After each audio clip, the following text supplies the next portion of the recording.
Dear students, I am Xavier Anthony, teaching economics in Tiruvallur Girls Government Higher Secondary School, Puducherry. In the video, first chapter of 12th standard, that is Introduction to Economics. Adla part 1 patti I like to discuss. So, introduction to macroeconomics. So, in the macroeconomics, what is macroeconomics? The study of economics as a whole. That is, we are dealing with the entire part of the economic principles, economic activities, not the individual units. That is called macroeconomics. So, first, who coined the term? Then, besides macroeconomics, what other economic branch is there? There are two divisions of economics, two major divisions of economics. One is called microeconomics and another is called macroeconomics. So, in the 11th standard, you must have learned about microeconomics. So, in the 12th standard, naturally, we are going to learn more about macroeconomics. So, who coined the term macroeconomics? First is Ragnar Frisch. And Ragnar Frisch is a Norwegian economist. He was the first person to receive Nobel Prize in economics. And you must know, only in economics, Nobel Prize is awarded among all social sciences.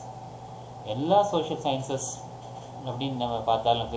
there is all social sciences, history, geography, or whatever, civics, whatever social sciences you study, economics there is a special award given, there is the Nobel Prize given by the Nobel Global Agency. So, the first person to receive this award, actually there were two persons who were awarded the Nobel Prize. One was Ragnar Frisch, the second person was Jane Tinbergen.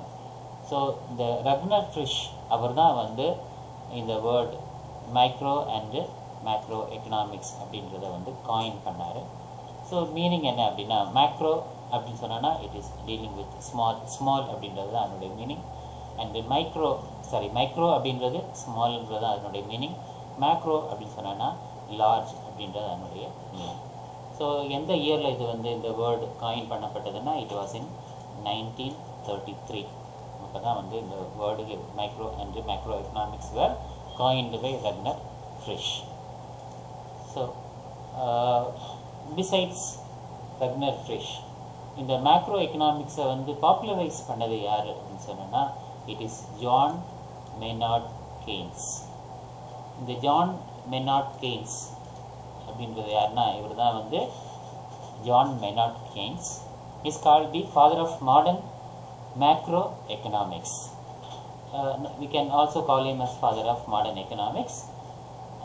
Father of economics is Adam Smith, but father of modern economics is J.M. Keynes, and he is the person. ஏன்னா அவருடைய காலத்தில் தான் இந்த எக்கனாமிக்ஸினுடைய இம்பார்ட்டன்ஸை feel ஆச்சு. அதனுடைய importance கவர்மெண்ட்ஸுக்கு, public எல்லாருக்குமே தெரியக்கூடிய ஒரு சூழ்நிலையை கொண்டு வந்தது இந்த John Maynard Keynes. So is called the father of modern economics. He mainly dealt with macroeconomic principles. ஸோ இவர் எதில் அதை பற்றி சொல்லியிருந்தார் அப்படின்னா, அவருடைய book the general Theory of Employment, Interest and Money, which was published in 1936. So, இதுக்கு என்ன ரீசன், ஏன் இந்த புக் had published அப்படின்னா, it was due to Great Depression.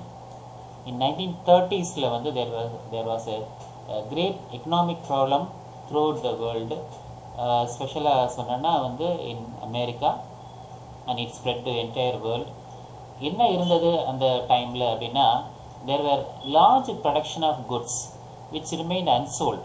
அதை வாங்குறது நிறைய உற்பத்தி பண்ணாங்க, அதை வாங்குறதுக்கான ஆட்கள் இல்லை. ஏன்னா வந்து வாங்குற கெப்பாசிட்டி, பர்ச்சேசிங் பவர் இல்லை. அப்போ அதனால் என்ன ஆச்சு அப்படின்னு சொன்னான்னா, workers were unemployed, there was retrenchment. So workers remain unemployed, and at the same time there were large stock of goods which were produced by the industry. So there was this இந்த ஒரு வேறுபாடு இருந்தது great depression பீரியடில். So இந்த எப்படி இதை வந்து போக்கலாம் அப்படின்னு சொல்லிட்டு இவருடைய சஜஷன்ஸ் தான் வந்து டென்னிஸ் வேலி ப்ராஜெக்ட் வந்தது. இவருடைய ஜான் மெய்னார்ட் கெய்ன்ஸினுடைய ஒரு சஜஷனால் வந்தது தான். அவருடைய மெயின் என்ன அப்படின்னு சொன்னால், he advocated government intervention.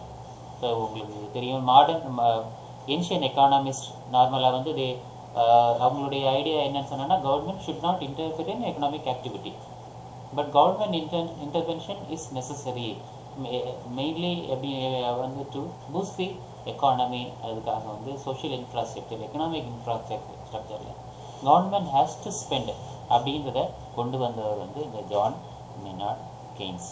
So அதனால தான் நம்ம அவர் வந்து we call him as father of modern economics. So next, what is the meaning of macro economics? நம்ம ஏற்கனவே பார்த்தோம். மேக்ரோ அப்படின்ற வேர்டு, மேக்ரோ அப்படின்னு சொன்னோன்னா வந்து is from Greek word macros அப்படின்லேருந்து வரக்கூடிய வேர்டு தான் வந்து macro.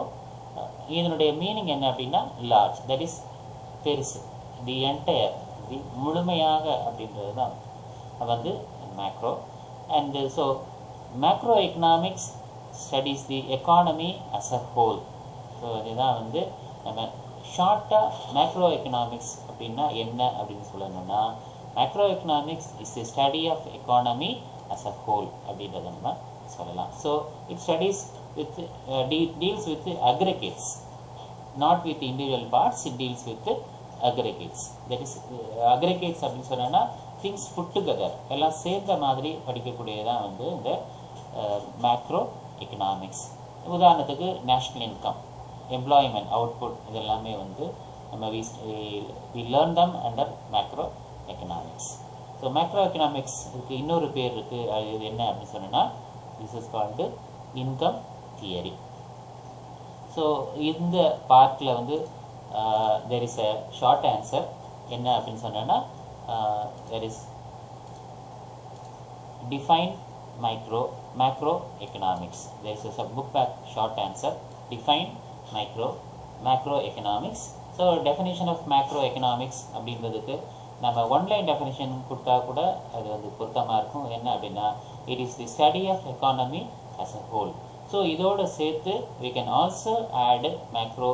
The word macro comes from the Greek word macros, meaning large, and the macroeconomic study deals with the aggregates அப்படின்றத நம்ம வந்து சொன்னால், இந்த 21st question புக் பேக் கொஸ்டினுடைய ஆன்சராக அது அமையும்.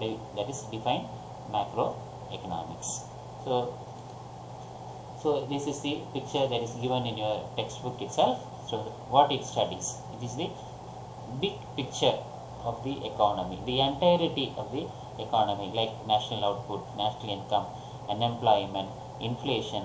These are studied under macroeconomics.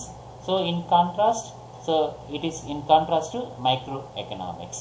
So microeconomics studies the individual units. So individual income is studied under microeconomics, whereas national income is studied under macroeconomics. So these are the subject matter covered under macroeconomics. There is a long list of subjects matter, that is what macroeconomic studies அப்படின்றத பற்றி there is a long list. This is given in the textbook itself. Just you can go through it. That is employment, national income, inflation, business cycle, poverty. These are things. There are also exchange, that is foreign trade related things are also studied under macroeconomics. So why should we study macroeconomics? நம்ம ஏன் இந்த macroeconomics வந்து படிக்கணும், இதனுடைய necessity என்ன அப்படின்றது. இதுவும் வந்து there is a question regarding the importance of macroeconomics in your textbook for your exam purpose.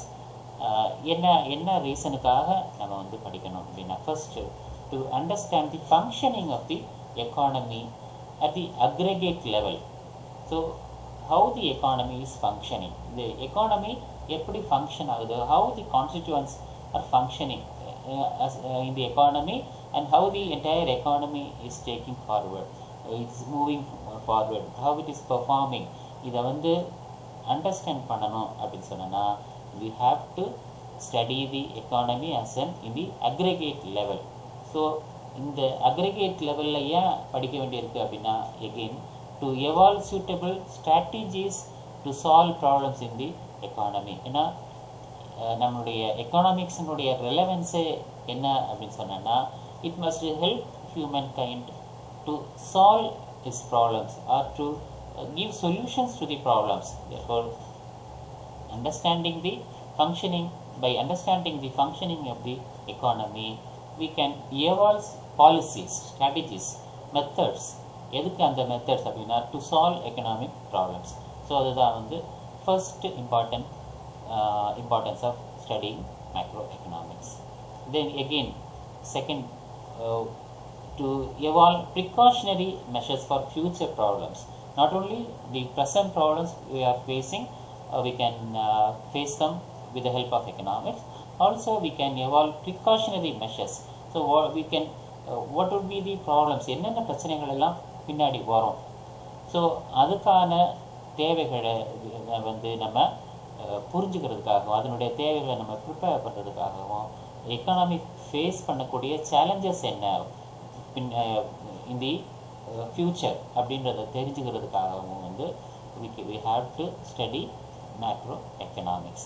And again, macroeconomics provides many opportunities for scientific investigation.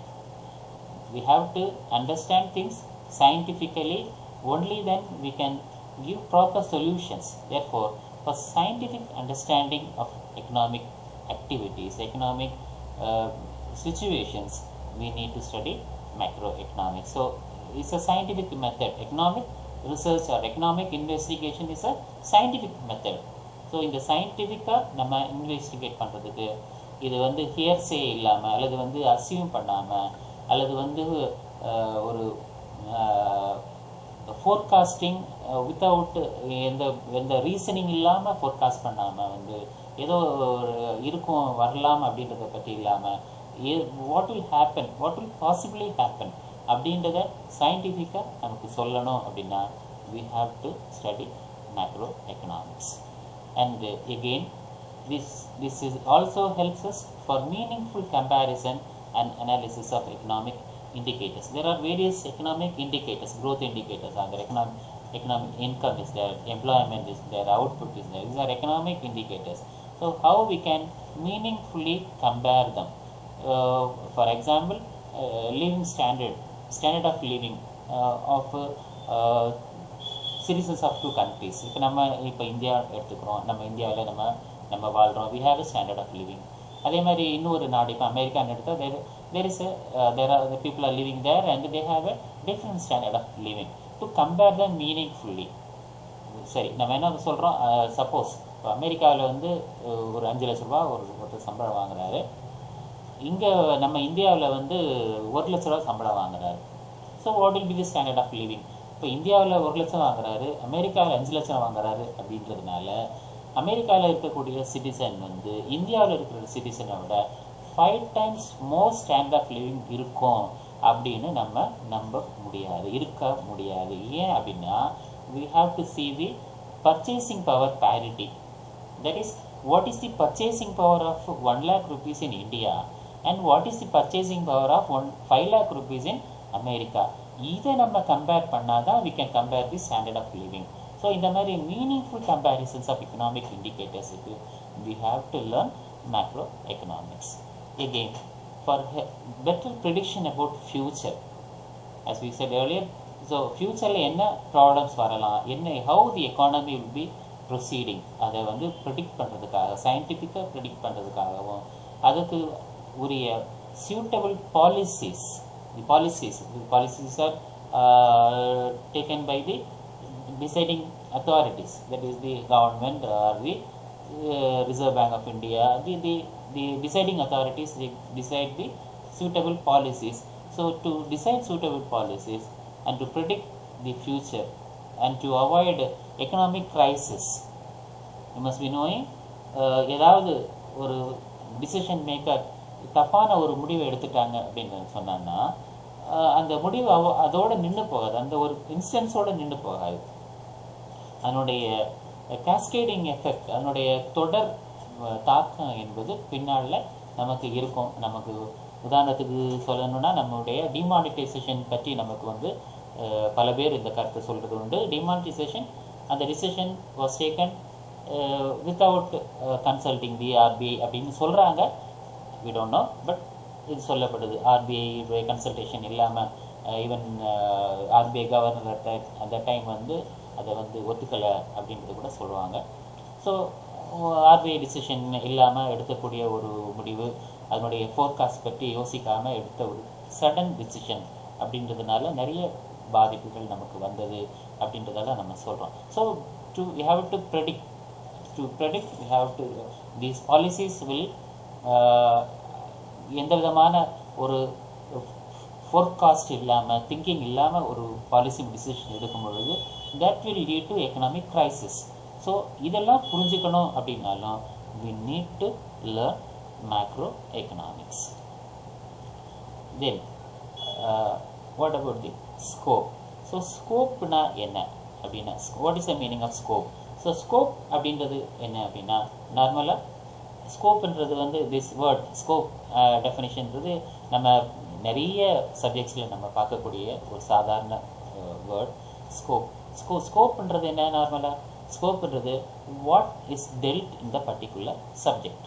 ஒரு பர்டிகுலர் சப்ஜெக்ட் வந்து எதை பற்றி படிக்கும், எதெல்லாம் அந்த சப்ஜெக்டில் இன்க்ளூட் ஆகும் அப்படின்றதா நம்ம வந்து ஸ்கோப் அப்படின்னு சொல்லுவோம். வாட் இஸ் ஏ ஸ்கோப் அப்படின்னு சொன்னோன்னா, what is possible to you, எதெல்லாம் உனக்கு சாத்தியம் அப்படின்றது தான் வந்து we call it as scope. So that is called scope of economics. So இந்த scope of economics அப்படின்னு சொல்லி பார்க்கும் பொழுது the macroeconomic studies major areas. What are the areas studied அப்படின்னா, first it studies national income. So national income எதை பற்றி படிக்குது? National income ஒரு நாட்டினுடைய வருமானம் என்ன, இந்த நாட்டினுடைய வருமானம் it measures the composition by sectors. இந்த நேஷ்னல் இன்கமில் வந்து what is the sectoral composition. Sectors உனக்கு தெரியும், there are 3 sectors, major sectors, 3 sectors. Industry, there is the primary sector agriculture, then secondary sector industry, then the tertiary sector அப்படி நம்ம சொல்லுவோம், that is the service sector. So there are 3 sectors. The 3 sectors இருந்தும் we get national income, that is GDP will be there. So in the what is the part of each sector, what is the contribution of each sector to this national income, whether it is growing, which where எந்த செக்டாருடைய contribution is increasing or decreasing, what is the trend, how the contribution from each sector is changing, what is the composition of national income between these sectors. So இதெல்லாமே வந்து it is studied under national income, and national income is studied under macroeconomics.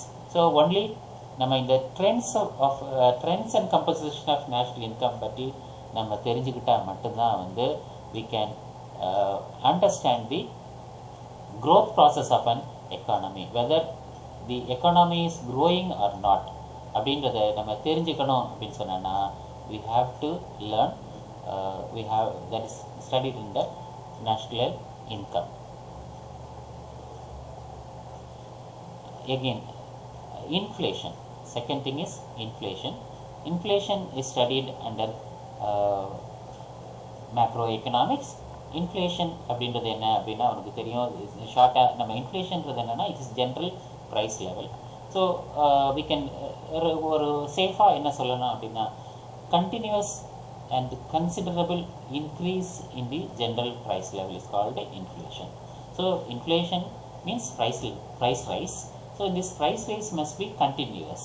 ஒரு particular பீரியடோட நின்றுச்சுன்னா, ஏதோ ஒரு நேரம் இருக்குது அதுக்கப்புறம் இல்லை அப்படின்னா that's not inflation. So it must be continuous.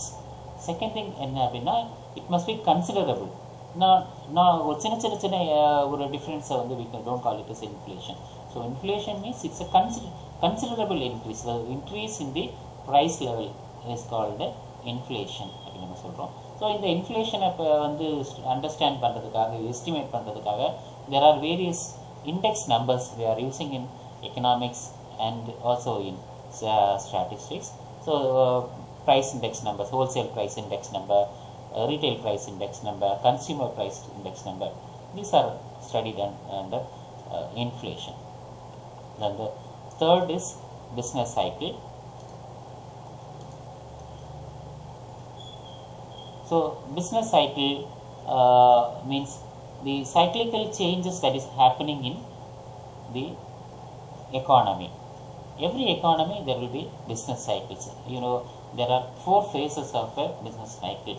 Boom will be there. Boom means everything will be happy.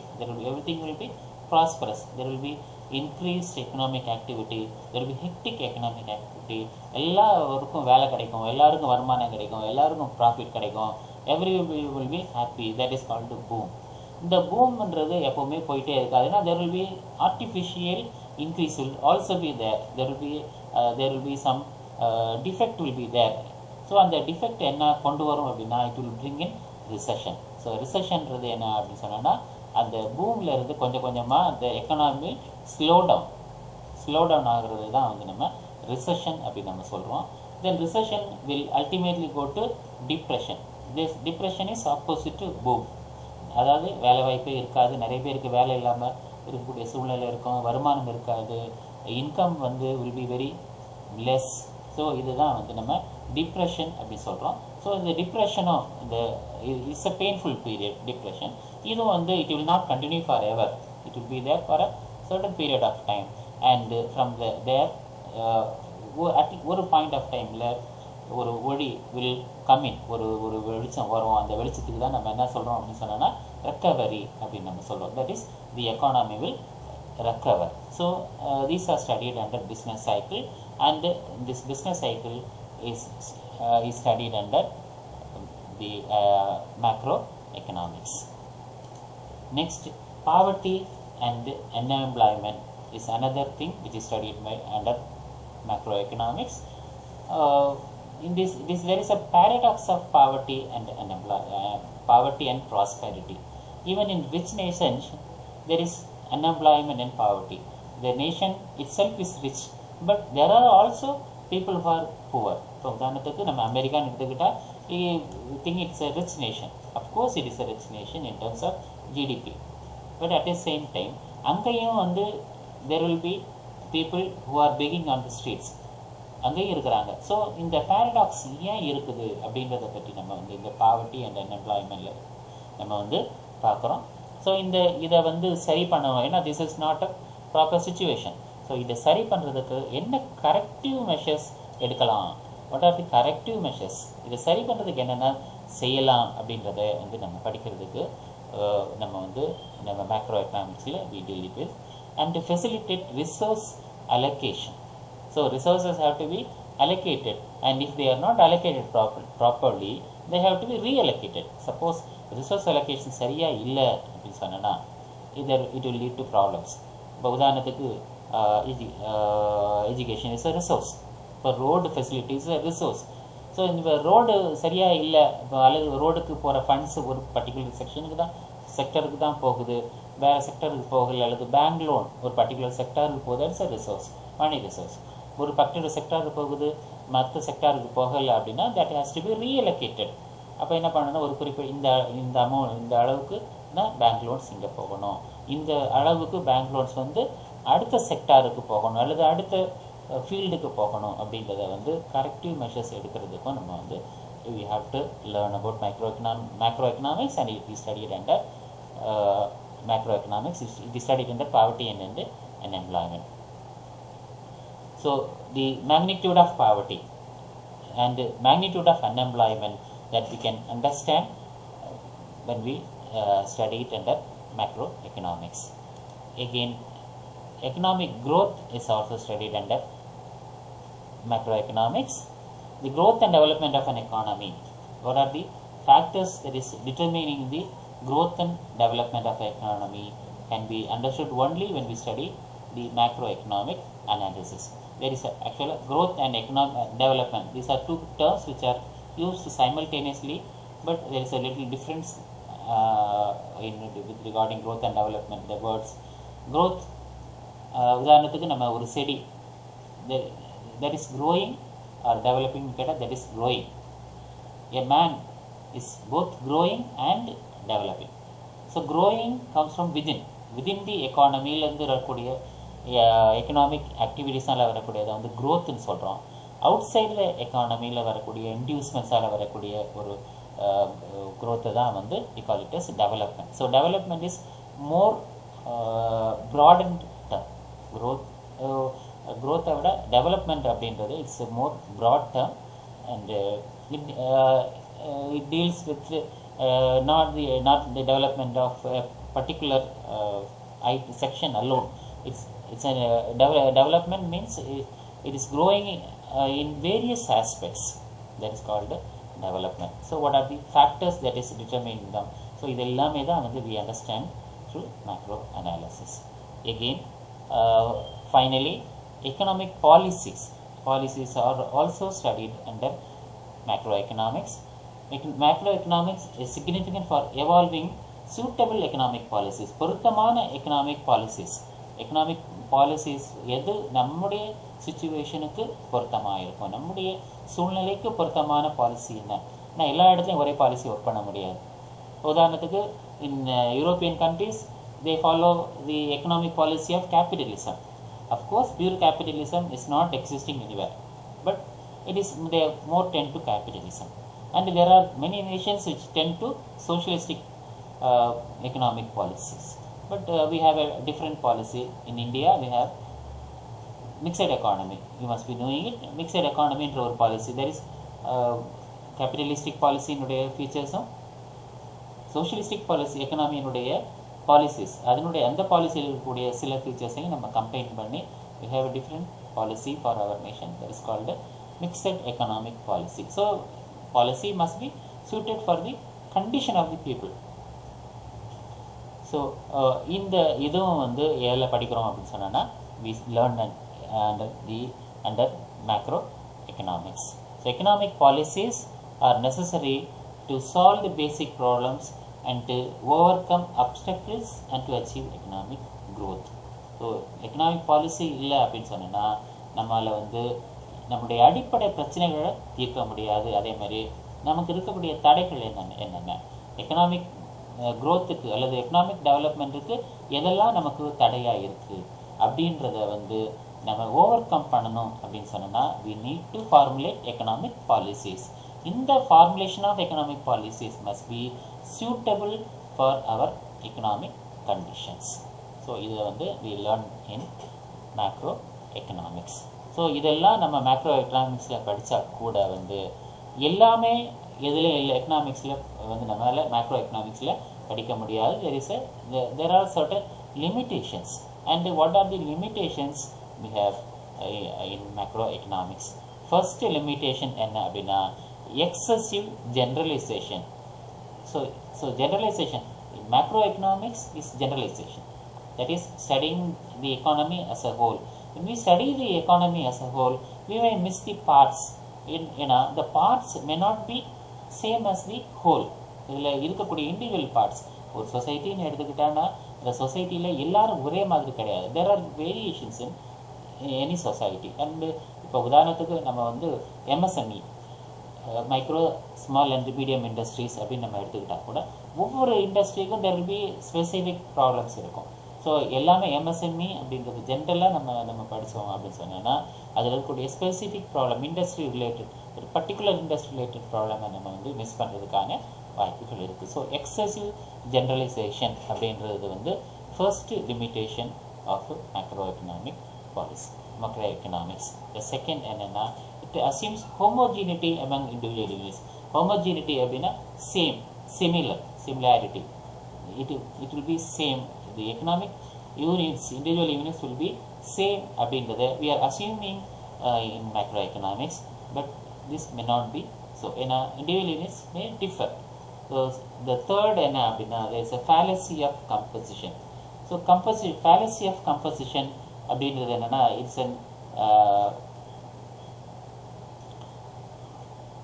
it's a இது ஒரு தவறு. என்ன தவறு அப்படின்னு சொன்னா ரீசனிங் அவுட் பண்ணும் பொழுது வரக்கூடிய ஒரு தவறு தான் வந்து இந்த fallacy of composition அப்படின்னு சொல்கிறோம். அது என்னென்னா what is good for individual need not be good for a nation. அதே மாதிரி what is good for a nation need not be good for an individual. ஒரு இண்டிவிஜுவலுக்கு நல்லது என்பது ஒரு நேஷனுக்கு நல்லது அப்படின்னு இருக்கணும்னு அவசியம் இல்லை. ஒரு உதாரணம் நம்ம சொல்லணும் அப்படின்னா savings is a virtue when for an individual, but it may not always be a virtue for a nation. ஒரு சேமிப்பு பழக்கம் அப்படின்றது ஒரு தனிநபருக்கு ஒரு சிறந்த பழக்கம், ஒரு தேவையான பழக்கம். அதே நேரத்தில் ஒரு நேஷன் அப்படின்னு எடுத்துக்கிட்டோன்னா for economic development what is good for a nation அப்படின்னா you have to spend. Only when you spend the demand for goods and services will increase. Demand increase பண்ணாதான் வந்து ப்ரொடக்ஷன் இன்க்ரீஸ் ஆகும். And production is related to employment increase ஆகும். Employment increase ஆனால் தான் வந்து income increase ஆகும். again it will save. So the savings அப்படின்னு சொல்லிட்டு நம்ம தனியாக சேர்த்து நம்ம வைக்கிறோம் அப்படின்னு நம்ம ஸ்பெண்ட் பண்ணாமல் வச்சுக்கிறோம் அப்படின்னா that will bring down the growth process of an economy. So அதுதான் நம்ம சொல்ல வரோம் இங்கே. what is good for a nation may not be good for an individual. So ஆக்சுவலாக இந்த fallacy of compositionக்கு ஆப்போசிட்டாக ஒரு fallacy இருக்குது, fallacy of division. இந்த fallacy of composition and fallacy of division both are opposite. அதாவது what is true of an individual, ஒரு இண்டிவிஜுவலுக்கு true இருக்கக்கூடியது, ஒரு இண்டிவிஜுவல் இப்படி இருக்கிறாரு அப்படின்னா இந்த இண்டிவிஜுவல் சார்ந்த எல்லாமே இப்படி தான் அப்படின்னு வரக்கூடியதான் fallacy of composition. ஸோ அதே மாதிரி ஒரு என்டையரிட்டி இப்படி இருக்கிறாங்க அப்படின்னா, இப்போ உதாரணத்துக்கு ஒரு பர்டிகுலர் ஏரியா வந்து மோசமான ஏரியா அப்படின்னு நம்ம சொன்னால் அந்த நபர் அந்த பர்டிகுலர் ஏரியாவிலேருந்து வராருன்னா அவரும் கண்டிப்பாக மோசமானவர் அப்படின்னு சொல்லக்கூடியதான் fallacy of division. அதுக்கு ஆப்போசிட்டாக இப்போ உதாரணத்துக்கு ஒரு ஏரியா நல்ல ஏரியா, உதாரணத்துக்கு ஒரு ப்ரொஃபஷன் நல்ல ஒரு ப்ரொஃபஷனில் இருக்கிறவங்க வந்து ரொம்ப நல்லவங்க, ஒரு டாக்டர் ப்ரொஃபஷனில் இருக்கிறவங்கன்னா ரொம்ப நல்லவங்க அப்படின்னா அந்த டாக்டர் ப்ரொஃபஷனில் இருக்கக்கூடிய எல்லாருமே அப்படி தான் இருப்பாங்க அப்படின்னு நம்மளால் அசீவ் பண்ண முடியாது. அதுதான் வந்து fallacy of composition. So fourth limitation என்ன அப்படின்னா there are many non-economic factors which determine economic activity. So அதெல்லாம் நம்ம வந்து மேக்ரோ எக்கனாமிக்ஸில் நம்ம படிக்கிறதே கிடையாது. there are many non-economic factors. Psychological factors are there, social factors are there, moral factors are there. They are contributing for economic development, for economic activity. They determine the economic activity. உதாரணத்துக்கு நம்முடைய value system will determine our behavior, economic behavior. உதாரணத்துக்கு முஸ்லீம் மதத்தில் சொல்லுவாங்க வட்டி கொடுக்கக்கூடாதுன்னு சொல்லுவாங்க. So வட்டி interest is an economic activity. Interest is a reward of capital. So that is economics. But capital நீ lend பண்ணால் கூட you should not levy any interest அப்படின்னு சொல்லக்கூடியது ஒரு there is a religious principle. So these things will affect the non-economic factors, may also affect economic activity, but we don't study them in macroeconomics. So these are the limitations of macroeconomics. So இந்த பார்ட்டோட வந்து நம்ம வந்து இந்த first சாப்டருடைய first பார்ட்டை வந்து நம்ம நிறுத்திக்கலாம். So second part வந்து இன்னொரு வீடியோவில் நம்ம பார்க்கலாம். ஸ்டில் இதில் சில புக் பேக் கொஷின்ஸ் இருக்குது. அந்த புக் பேக் கொஷின்ஸ் என்ன அப்படின்றதையும் வந்து just we can have a glance of it. என்ன அப்படின்னு சொன்னோன்னா so book back question part பியில் வந்து there are 2 questions. One, define macroeconomics. So அதை நான் இந்த வீடியோவிலே உங்களுக்கு நான் சொல்லியிருக்கிறேன்.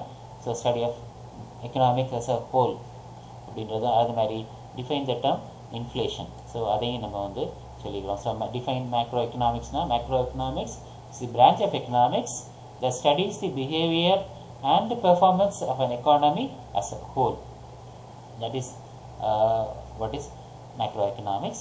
So if you want, in addition to this, you can also add, that is in other words, macroeconomics deals with aggregates such as national income, employment and output. Since it's a 2-mark question, 2 sentences may be good. If not possible, at least the first sentence would be sufficient. Then define the term inflation. Inflation is a steady increase in the general price level. So general price it is estimated by various index numbers. That is the answer for the term inflation. So part C, there is a question, state the importance of macroeconomics. அதில் வந்து already நமக்கு என்ன importance of macro economics என்னன்றது நம்ம ஏற்கனவே சொல்லிட்டோம். இதுதான் அதனுடைய பாயிண்ட்ஸு. இந்த பாயிண்ட்ஸை நம்ம வந்து அந்த கேள்விக்கான ஆன்சரை நம்ம படிச்சுக்கலாம். அடுத்து பார்ட் டிலையும் இந்த பார்ட்டில் வந்து ஒரு கொஷின் இருக்குது. That is discuss the scope of macro economics அப்படின்றது ஒரு detailed answer. That is 5-mark question for 12th standard. So அதுக்கு வந்து அந்த கேள்விக்கான பதில் வந்து இந்த ஸ்லைட்லேயும் உங்களுக்கு இருக்குது. There are 6 points. At least 5 points நீங்கள் படித்து எழுதுனா பெட்டராக இருக்கும். So these are the points you need to learn, you need to study for the question discuss the scope of macro economics. So இதோட இந்த பார்ட்டினுடைய வீடியோவை முடிச்சுக்கலாம். இந்த வீடியோ பார்த்துக்கிறதுக்கு ரொம்ப நன்றி. Thank you.